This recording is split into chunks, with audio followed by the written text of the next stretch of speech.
Imaginez un appareil photo biologique, tellement perfectionné qu'il arrive à capter le monde qui nous entoure en temps réel, sans jamais s'arrêter. Eh bien, cet appareil, c'est notre œil. Aujourd'hui, on va suivre ensemble le voyage absolument incroyable d'un simple rayon de lumière, depuis le moment où il entre dans l'œil jusqu'à la création d'une image dans notre cerveau. C'est parti! Alors, la grande question, c'est celle-ci. Comment l'œil arrive-t-il à transformer la lumière, qui n'est qu'une onde, en toute la richesse des formes et des couleurs que l'on perçoit? Ça paraît simple comme ça, mais vous allez voir, la réponse est une véritable prouesse de la nature. On va décortiquer tout ça, étape par étape. Bon, commençons notre exploration. Avant même de suivre le parcours de la lumière, il faut d'abord qu'on comprenne un peu l'architecture de cette incroyable fenêtre sur le monde. Plongeons au cœur de l'œil. Pour que ce soit plus simple, on va garder une image en tête tout au long de cette analyse. Celle de l'œil comme un appareil photo ultra perfectionné. Il capte la lumière, il fait la mise au point et il la transforme en un signal compréhensible pour le cerveau. Cette petite analogie va beaucoup nous aider. Ok, donc tout bon appareil photo a besoin d'un boîtier solide. Non. Pour l'œil, c'est pareil. Ce boîtier, c'est le globe oculaire. Et il est fait de 3 couches, 3 tuniques superposées qui ont chacune un rôle bien précis. Alors, de l'extérieur vers l'intérieur, on a d'abord la sclère. C'est le fameux blanc de l'œil, en fait. C'est la coque protectrice, la structure. Juste en dessous, il y a la choroïde. Elle est pleine de vaisseaux sanguins. C'est un peu la batterie, celle qui nourrit tout l'œil. Et enfin, tout au fond, la star du spectacle, la rétine. C'est elle, notre capteur d'images biologiques. Maintenant que le décor est planté, que l'on connaît la structure, on peut enfin suivre ce fameux rayon de lumière dans son parcours fascinant à travers l'œil. Accrochez-vous, ça va vite.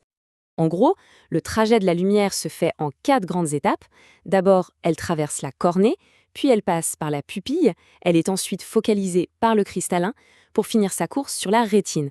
Alors maintenant, on va zoomer sur chacune de ces étapes.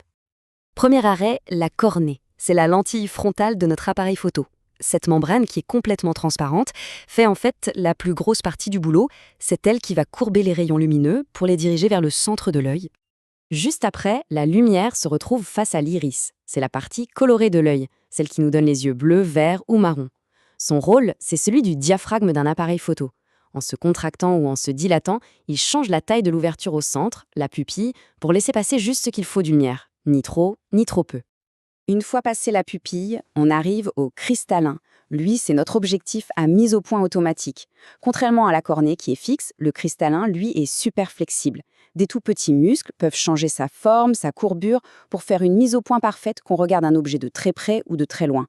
C'est ça, le fameux mécanisme d'accommodation. Voilà, la lumière a été guidée, filtrée et parfaitement focalisée. Elle atteint maintenant sa destination finale, tout au fond de l'œil. Elle vient frapper la rétine, notre fameux capteur biologique, et c'est là que tout va se jouer. C'est vraiment ici que la magie opère. La rétine, c'est une sorte de toile nerveuse d'une complexité folle. Sa mission, c'est de transformer les photons, les particules de lumière, en signaux électriques. C'est un véritable traducteur. Il prend le langage de la lumière et il le traduit dans le seul langage que le cerveau peut comprendre. Et pour faire ce travail de traduction, la rétine a 2 types de cellules spécialisées, 2 types de photorécepteurs. Au centre, on a les cônes. Il y en a environ 6 millions et ce sont nos experts de la haute définition et des couleurs. Et tout autour, en périphérie, on a les bâtonnets. Eux, ils sont plus de 120 millions. Ce sont nos spécialistes de la vision nocturne. Ils détectent les formes et le mouvement, même quand il y a très peu de lumière. Par contre, ils ne voient qu'en nuances de gris. Ok, donc l'image a été capturée et convertie en un signal électrique. Mais le voyage n'est pas encore terminé. Ce signal brut doit maintenant être envoyé au superordinateur pour être analysé, pour être interprété. Et ce superordinateur, bien sûr, c'est le cerveau. Ce transfert d'informations, il se fait via une sorte de câble des données biologiques, le nerf optique. Il faut imaginer un faisceau de plus d'1 million de fibres nerveuses qui partent toutes de la rétine et qui créent une véritable autoroute de l'information, directe jusqu'au cerveau. En résumé, ce qu'il faut retenir, c'est que chaque composant, de la cornée jusqu'aux nerfs optiques, collabore dans une mécanique d'une précision absolument incroyable. C'est toute cette structure complexe et ultra spécialisée qui, au final, nous permet de percevoir le monde, les images, les formes, les couleurs et le mouvement. Et tout ce voyage nous amène à une dernière question. Une question un peu vertigineuse. Si l'œil ne fait que collecter des données lumineuses et que c'est notre cerveau qui, à la fin, construit l'image que l'on perçoit, alors ce que l'on voit, est-ce vraiment la réalité?